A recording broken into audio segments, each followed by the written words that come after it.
and that's where the defense came in. They hadn't been able, and then that's when Lamar couldn't find anybody open. He couldn't make a play with his feet. He was a couple times he almost did. He didn't know who Al Qadim Muhammad was either, but he learned last night. The whole world learned who Al Qadim Muhammad was. And they finished the game with 7 sacks, man. So for St. Brown, he is there, and he's got it. Touchdown, Detroit. What a throw and catch.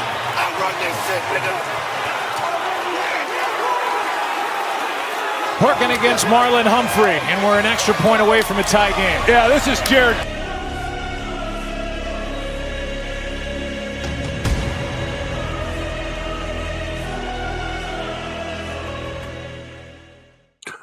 What up, everybody, and welcome to another episode of Full Metal Analysis. Man, we did it, man. Everybody counted us out, including me. Hey, but we came through, man. But my thing was, I said the Lions had to play a perfect game in order to beat the Ravens, and the offense came out and played a damn near perfect game, man. The offense almost played perfect that game. The defense got it together second half, but yeah, man, no complaints all around from the Lions playing the Baltimore Ravens, man. Great win. What are your thoughts on the game, Marcus? Yeah, it was. I think it was the biggest win of the Dan Campbell era. The biggest win to me was the Rams game, the first playoff game, and however long, first home game. Matthew Stafford, that game. That was a playoff game, so by nature it would have been bigger, but. Even had it been a regular season game, it still would have been big.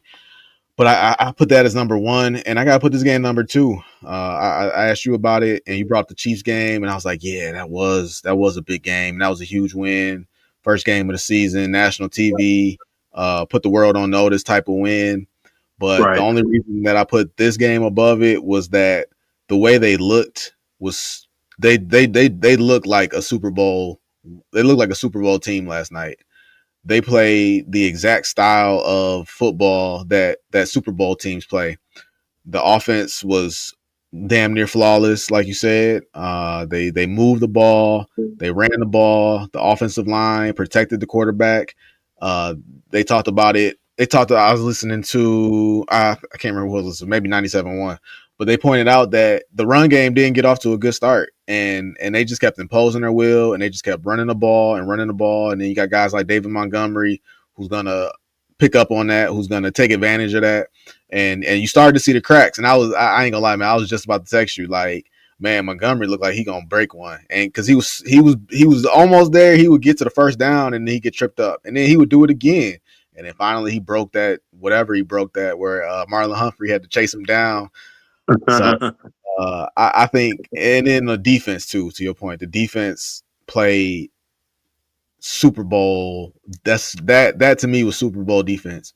Generate pressure, don't give up big plays, and get a takeaway or two when the game is in the balance. And they did everything. I could go on and on every phase of the game.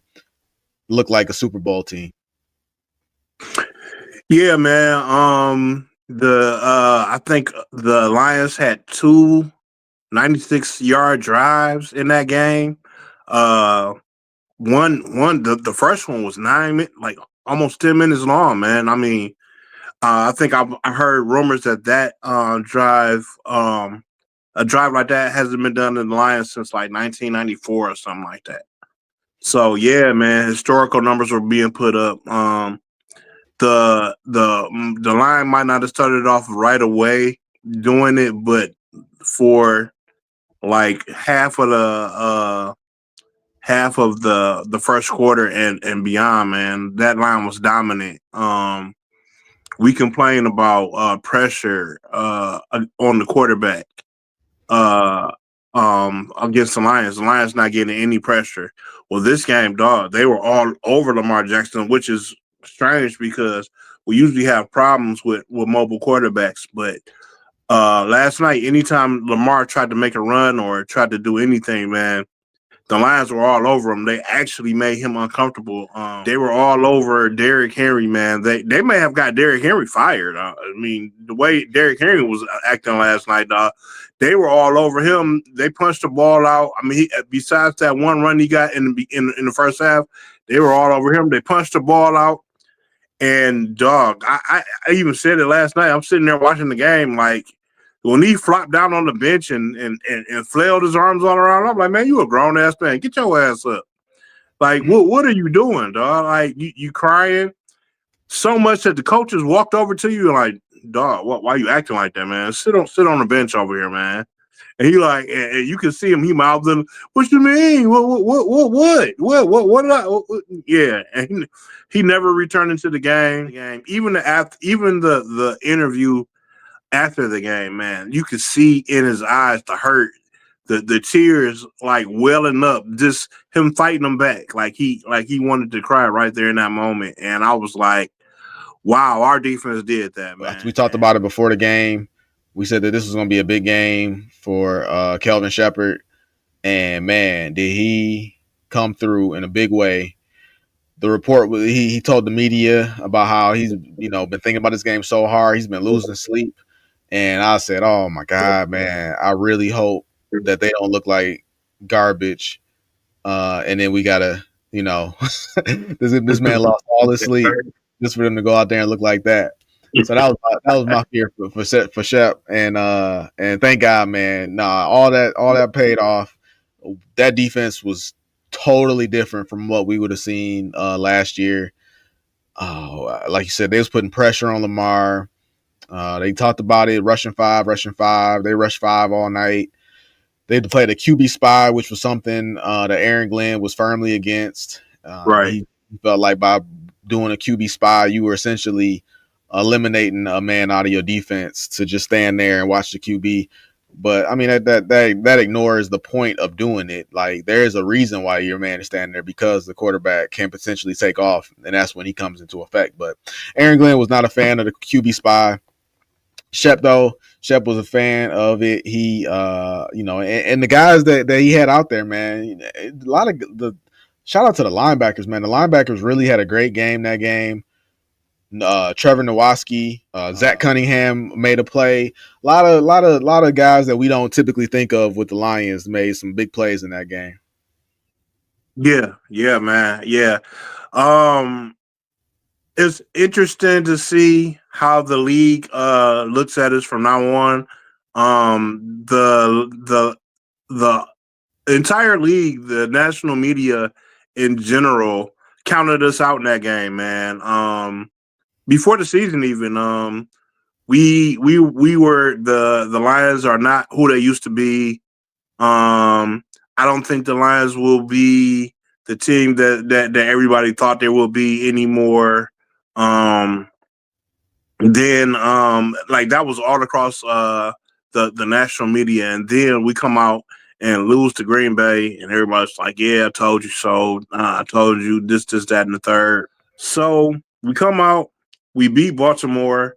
I feel like we controlled the game. Like we somebody said something like it wasn't a feeling like it wasn't a blowout, but there was never a feeling like, dang, I think we're gonna lose this game. I'm watching the game like, damn, we might actually win this thing. You know what I'm saying? All the game through. I'm watching and I'm like, I mean, it ain't in the bag, but we might actually win this thing. The way the game is looking, we could actually win this thing.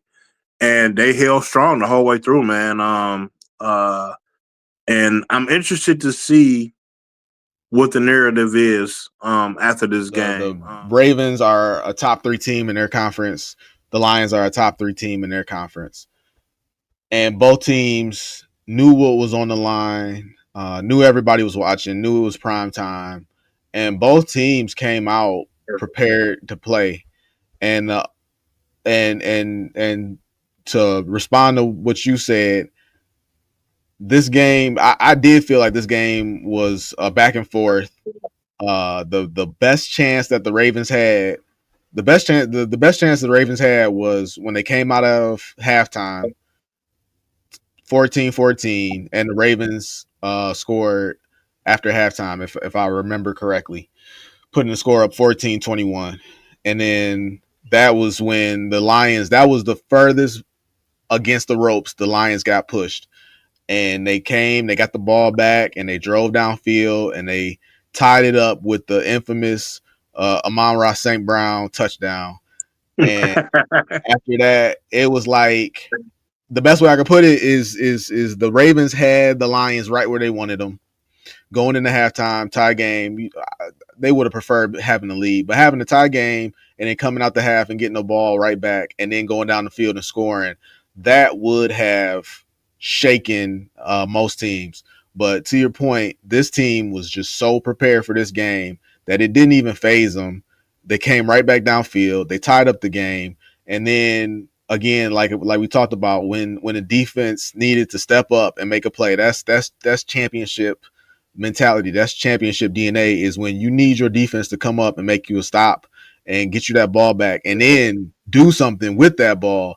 You know, that's the mentality. So I felt like the game was in the balance all the way to the third quarter, and then the Lions overcame what adversity that had built up against them.